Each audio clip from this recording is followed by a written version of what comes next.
Hello everybody, this is Digraj Singh Rajput. Welcome to Magnet brains.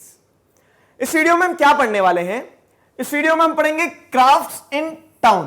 Crafts in town, ये topic को अच्छे से समझिएगा। देखिए, अभी तक हमने क्या देखा? हमने टाउन्स के बारे में देख लिया, ट्रेडर्स के बारे में देख लिया। तो आप देखोगे तो चैप्टर की जो दो पिलर्स हैं, टाउन्स और ट्रेडर्स, इन दोनों पिलर्स पे हमने अच्छा खासा डिस्कशन कर चुके हैं। काफी सारी चीजें मैं आपको बता चुका हूं। अब जो तीसरा पिलर है हमारे चैप्टर का, क्राफ्ट पर्सन, ठीक है? तो अब हम क्राफ्ट को देखेंगे। ये क्राफ्ट कहां होगा? टाउन्स में ही होगा ना। क्राफ्ट टाउन्स में जब आएगा तभी तो ट्रेडर्स क्राफ्ट प्रोडक्ट्स को एक जगह से दूसरी जगह लेके जाएंगे। तो उसी सेंस में हमारी हेडिंग है। अब हेडिंग को रिलेट कर लो, क्या? क्राफ्ट्स इन टाउन, कि टाउन में किस किस तरह के क्राफ्ट डेवलप हुए थे। क्लियर? देखो, तो क्राफ्ट पर्सन ऑफ बिदार, ठीक, फेमस फॉर बिदरी। अब बिदार क्या है, बिदरी क्या है, ये सारे कंफ्यूजन पहले क्लियर करते हैं आपके। देखो, तो यहां पे है बिदार, जो आप आगे मैं आपको और बताऊंगा डेक्कनी सल्तनत के बारे में। तो डेक्कनी सल्तनत में एक थी बिदार। ये तो अब ये बिदार में यहां पे क्या है, ये जो सिटी है बिदार की, यहां पे एक क्राफ्ट फॉर्म या फिर कह लीजिए एक आर्ट फॉर्म डेवलप होता है, ठीक है? तो ये जो सिटी है, it is famous for Bidri. अब वो बिदार से ही जो आर्ट फॉर्म डेवलप हुआ ना, उस आर्ट को क्या कहा जाने लगा? बिदरी कहा जाने लगा। तो अब आप बोलोगे बिदरी क्या होता है सर, ये समझा दो, बस यही सिरदर्द है। चलो, बहुत आसान है, अच्छे से समझाता हूं। पहले क्या देखो, आप पहले ये ऑब्जेक्ट को देखो, ठीक है? अब ये पानी भी पी सकते हो, चाय भी पी सकते हो, इसमें कुछ भी कर सकते हो आप। तो यहां पे क्या है, आप अगर देखोगे तो आपको क्या दिख रहा है? ये खुद मेटल का है। अब मेटल के ऊपर भी क्या है, आपको गोल्ड दिख रहा है उसमें, ठीक है? मतलब बहुत सुंदरता से क्या की गई है, उसमें डिजाइन बनाई गई है। और डिजाइन जो बनाई गई है वो भी मेटल से बनाई गई है। समझ रहे हो इस चीज को? मेटल के ऊपर मेटल से डिजाइन बना दिया आपने। ये जो आर्ट फॉर्म था, ये बिदरी कहलाता था। सिंपल करते हैं उसे, तो क्या होता है? In Bidri the metals silver, gold और ब्रास आर ओवरलेड और इनलेड। या तो ऊपर से नक्काशी की जाती है या फिर उसके अंदर क्या एम्बिड कर दिया जाता है। तो क्या होता है, ये मेटल से आप इस तरह से, जैसे आप देखो ये गोल्ड, तो गोल्ड को क्या किया गया है? इनले किया गया है, उसके अंदर लगा दिया है ये मेटल के ऊपर। एक पहले से आपको बेस नीचे जो दिख रहा है वो सिल्वर का है, सिल्वर के ऊपर डिजाइनिंग कर दी उन्होंने और मेटल से, ठीक है? In designs to decorate objects made out of alloy of zinc and copper. तो जिंक, कॉपर, सिल्वर, किसी भी चीज का जो एक मेटल का पूरा बना हुआ एक ऑब्जेक्ट है, उस ऑब्जेक्ट के ऊपर डिजाइन करना, वो भी मेटल से। वो आर्ट फॉर्म था बिदरी का। कहां डेवलप हुआ था? बिदार में। बिदार कहां है वो भी मैंने आपको मैप पे दिखा दिया। बोलो हाँ, सारी चीजें समझ में आ गई है, ठीक है? तो ये हम देखेंगे कि क्राफ्ट्स इन टाउन, तो इस तरह से क्या है कि जो अलग अलग टाउन डेवलप हो रहे थे, उन अलग अलग टाउन्स में आर्ट फॉर्म डेवलप हो रहा था। उन अलग अलग टाउन्स में क्राफ्ट पर्सन जो थे, तो वो क्या कर रहे थे? अपने अपने क्राफ्ट को और क्या कर रहे थे? एनहांस कर रहे थे, अपने क्राफ्ट में माहिर होते जा रहे थे और नए नए प्रोडक्ट्स बनाते थे, ठीक है? तो अगर हम देखेंगे तो दी पांचाल्स और विश्वकर्मा कम्युनिटी है, दो कम्युनिटीज हैं। देखो, पांचाल्स और विश्वकर्मा। तो these communities consist of goldsmith, bronzesmith, blacksmith, masons, ठीक है? तो अब आपको यहां पे सुनार और जो कांस्य का काम करते हैं वो लोग, फिर ब्लैकस्मिथ जो लोहे का काम करते हैं, मैसोन मतलब जो क्या है, कंस्ट्रक्शन का, ईंट पत्थर वाला जो काम करते हैं, कारपेंटर्स आपको पता है लकड़ी का जो काम करता है। तो वे are essential to the building of temples. अब आपने देखा होगा, अभी तक हमने जो देखा, तो टाउन्स में क्या होता है? टाउन्स कैसे डेवलप हुए थे? टेंपल्स के कारण। मतलब टेंपल बनेंगे तभी वो टाउन में कन्वर्ट होगा वो एरिया पूरा। तो हमने जैसे क्या करेंगे, आप जैसे देखेंगे थंजावुर का एग्जांपल देखा है। तो थंजावुर कब डेवलप हुआ? जब वहां पर टेंपल आया राजा राजेश्वर का। तो उसी तरह से क्या है कि धीरे धीरे टेंपल्स का बनना बहुत जरूरी था। अब टेंपल्स ऐसा नहीं है कि आप हाथ जोड़ के खड़े हो जाओगे तो भगवान आके खुद टेंपल बना के चले जाएंगे। उसे बनाना पड़ेगा ना।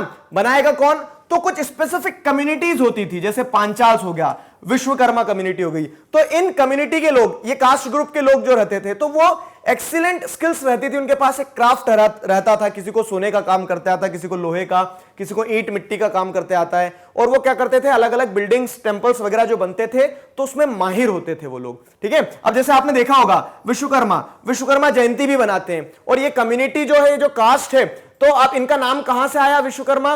तो अगर आपने माइथोलॉजिकल स्टोरी सुनी होगी तो आपको पता होगा क्या कि कृष्ण भगवान ने रातों रात द्वारका बनवाई थी, ठीक है? और द्वारका बनवाने का जो कॉन्ट्रैक्ट दिया था वो विश्वकर्मा जी को दिया था, ठीक है? तो he is considered as the god of construction, भगवान। तो इसीलिए हमारे यहाँ एक दिन छुट्टी भी होती है अपने साल में, देखना। अब ऑब्जर्व करना कि विश्वकर्मा जयंती की छुट्टी मिल रही है, पता भी तो होना चाहिए क्यों छुट्टी मिलती है, ठीक है? तो ये हो गया। तो अब आपको ये समझ में आया ना कि किस तरह से क्राफ्ट पर्सन जो है तो वो ग्रो कर रहे थे धीरे धीरे अलग अलग टाउन्स में। तो क्राफ्ट्स इन टाउन टॉपिक को रिलेट कर पाए हो? अब देखो क्या है, तो ये जो अलग अलग कम्युनिटीज है ना, पांचाल्स है, विश्वकर्मास है, तो इनकी अपनी सिग्निफिकेंस है। क्या? they also played an important role in construction of palaces, big buildings, tanks and reservoirs. सिर्फ मंदिर तक ही नहीं, अब टाउन में मंदिर के अलावा राजा के घर होंगे। अभी पिछले वीडियो में मैंने आपको बताया कि वहां पे सामंत और जमींदार भी अपनी हवेलीज वगैरह बनवा लेते थे, तो उनकी हवेली वगैरह कौन बनाएगा। तो इसी तरह से ये जो कम्युनिटीज थी, ये कम्युनिटीज के द्वारा क्या होता था, they used to play a key role, a important role, ठीक है, एक बहुत इंपॉर्टेंट रोल प्ले करते हैं when it comes to the construction of palaces, big buildings, बड़ी बड़ी बिल्डिंग्स वगैरह बनाना, टैंक्स एंड रिजर्वायर्स, हर चीज में इनका एक बहुत इंपॉर्टेंट रोल होता है। आगे समझ में, तो ये मैंने सारा आपको बताया, एक्सप्लेन किया। I hope the concept is clear, चीजें आपको समझ में आई हैं। और आगे देखो क्या है, तो इधर आगे हम देखें तो क्राफ्ट में सिर्फ कंस्ट्रक्शन तक सीमित नहीं है, वीवर्स।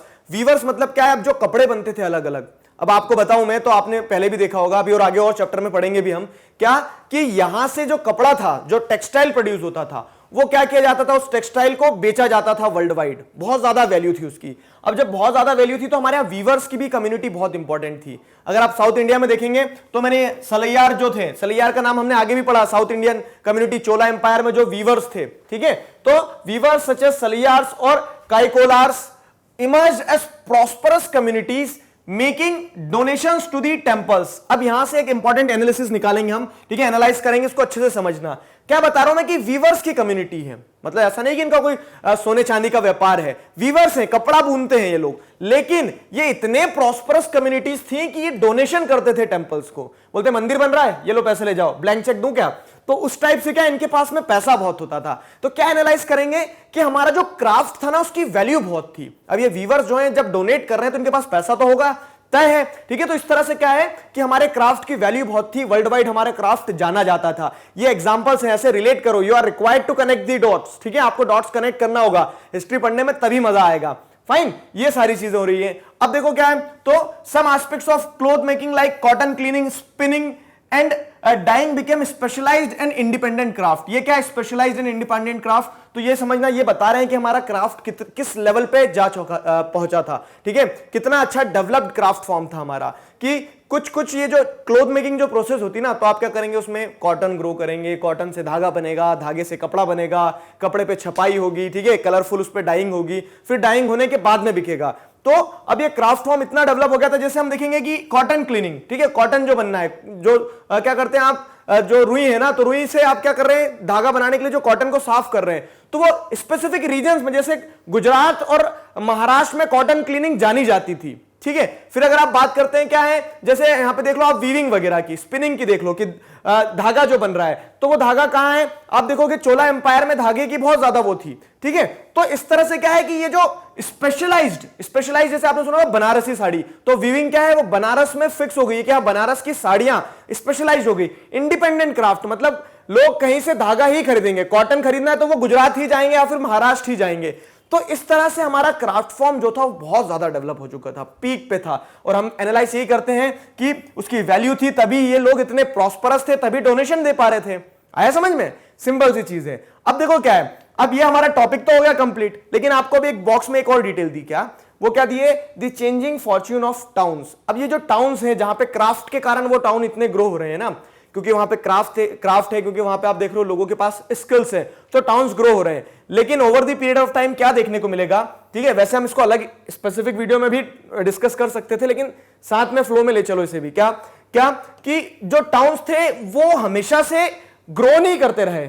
मतलब जो टाउन्स आज आप देख रहे थे, हो सकता है जैसे अब आप क्या देख रहे हो, बॉम्बे, तो बॉम्बे ब्रिटिशर्स के आने से पहले इतना ज्यादा डेवलप नहीं था, इतना ज्यादा फ्लरिश नहीं हुआ था, ठीक। फिर वही चीज अगर आप देखोगे तो ये जैसे क्या कहते हैं, तंजावुर जो है, तो तंजावुर हम देखेंगे कि मिडिवल हिस्ट्री में चोला के टाइम पीरियड में कितना इंपॉर्टेंट टाउन था, लेकिन आज तो कोई पूछता नहीं है उसे, ठीक है, आज उतनी इंपॉर्टेंस नहीं है। तंजावुर के बाजू में चेन्नई है, चेन्नई बहुत ज्यादा प्रोमिनेंट है, आज के समय में देखोगे तो एक मेट्रो सिटी की गिनती में आ रहा है चेन्नई, ठीक है। तो अब क्या देखना है, क्या एनालाइज करना है यहां से कि चेंजिंग फॉर्च्यून्स ऑफ टाउन मतलब क्या है कि जो टाउन्स हैं, तो जरूरी नहीं कि जो पहले टाउन बन गए थे वो आज सबसे अच्छे टाउन है, वो डिक्लाइन भी हुए हैं। तो जैसे हम टाउन की बात करेंगे तो टाउन में ट्रेडर्स जाएंगे, ठीक है, ट्रेड होगा, ये सारी चीजें होंगी, और इसी के साथ साथ क्या होगा, change in the position over a period of time. तो अगर ट्रेडर्स ने जाना छोड़ दिया, ट्रेड होना बंद हो गया, तो वो टाउन्स रहेंगे क्या, नहीं रहेंगे, ठीक है। तो अब जैसे आप अहमदाबाद की बात करोगे, तो अहमदाबाद कहां है, पहले ये देख लो, जैसे ये अहमदाबाद यहां पे गुजरात में, ठीक, अहमदाबाद की उतनी ज्यादा वैल्यू नहीं है अभी तक जितनी भी मिडिवल हिस्ट्री मैंने आपको पढ़ाई है,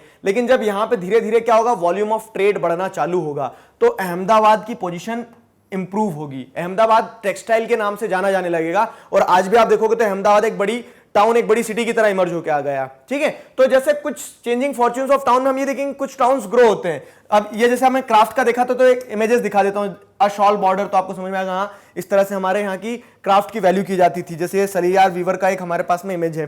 ठीक है, अब सलियार एक कम्युनिटी, कोई इंसान नहीं है, ढूंढने मत चले जाना।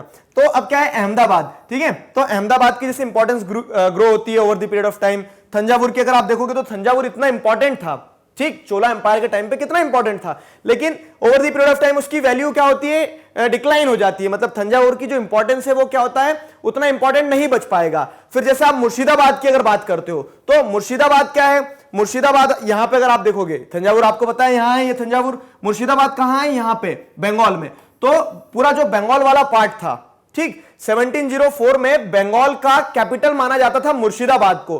तो अब इसको कनेक्ट करो जरा मुगल एम्पायर से। तो जैसे मुगल एम्पायर में हमने पढ़ा था क्या कि ये टाइम पीरियड औरंगजेब का है, और औरंगजेब के टाइम पीरियड में जो उसके अंडर में गवर्नर्स थे, तो मुर्शिद कुली खान वगैरह जो हैं, आगे पढ़ोगे आप इनके बारे में, जो कॉम्पिटिटिव्स की तैयारी कर रहे हैं तो आपको पढ़ना ही पढ़ना है ये, ठीक, और 7th क्लास में भी आएगा, चिंता मत करो। तो अब क्या होता है कि ये जो एरिया है ये बहुत ज्यादा इंपॉर्टेंट था, बंगाल वाला, बहुत पैसा था, तो मुर्शिदाबाद बहुत इंपॉर्टेंट था, मतलब यहां पे कैपिटल की तरह था। किसकी, बंगाल की कैपिटल की तरह, पूरा जो बंगाल प्रोविंस था उसकी कैपिटल की तरह देखा जाता था मुर्शिदाबाद को। लेकिन फिर क्या होता है, फिर समय के साथ में होता है कि मुर्शिदाबाद एक समय पर जो बहुत इंपॉर्टेंट था, ठीक है, एक समय के बाद में क्या हो गया, डिक्लाइन भी होता है। वो डिक्लाइन क्यों होता है, तो यहां पर जैसे अगर आप देखोगे impact of machine made clothes, England में जब इंडस्ट्रीज आना चालू हुई है तो हमारे यहां के जो टेक्सटाइल सेंटर्स थे उनकी इंपॉर्टेंस कम होते चले गई है। क्यों, क्योंकि अब मशीन से जो कपड़ा बन के आएगा वो क्या रहेगा, वो सस्ता रहेगा, फटाफट बनेगा, जल्दी आएगा। ठीक है, तो उस कारण से क्या है कि लोगों ने अब सस्ता प्रोडक्ट देख के मशीन मेड क्लोथ खरीदना चालू कर दिए। तो जो टाउन्स जिनकी वैल्यू बढ़ रही थी किस कारण से, जैसे मुर्शिदाबाद, यहां पे क्या होता था, सिल्क का बहुत काफी अच्छा काम होता था, तो मुर्शिदाबाद की वैल्यू डिक्लाइन हो गई। तो इस तरह से क्या है, ये जो छोटा सा टॉपिक है changing fortunes of the town, इसमें आपको समझना है कि जो जैसा है हमेशा वैसा ही नहीं था, और यह भी गारंटी नहीं है कि वो हमेशा वैसा ही रहेगा। क्या होती रहती है, चीजें चेंज होती रहती हैं। वही चीज हमने यहां पे देखी और समझी।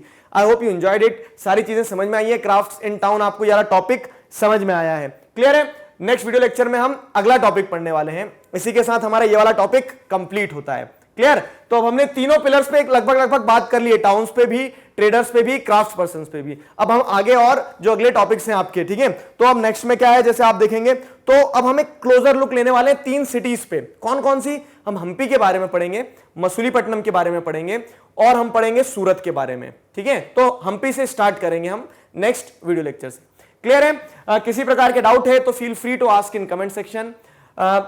यहां तक आपको चीजें समझ में आई है नहीं आई, बताना मुझे जरूर, तो उस हिसाब से मुझे भी एक अनुभव मिल जाएगा कि हाँ कनेक्ट कर पा रहे हैं बच्चे। ठीक है, तो कमेंट सेक्शन आपका इंतजार कर रहा है। एक चीज मेरी सुनो अब, क्या कि मैग्नेट ब्रेन्स पे क्लास 4th से क्लास 12th तक सभी सब्जेक्ट्स, सभी चैप्टर्स के टॉपिक्स, सब टॉपिक्स, सारा सब कुछ इसी तरह से सिस्टमैटिक वे में अरेंज फॉर्मेट में अवेलेबल है। आपको क्या करना है, घर बैठे अपना सिलेबस कंप्लीट करना है, निश्चिंत रहना है, अपने जूनियर्स और सीनियर्स को भी बताना है मैग्नेट ब्रेन्स के बारे में। मिलते हैं नेक्स्ट वीडियो लेक्चर में, till then stay connected, keep learning with Magnet Brains. Thank you very much.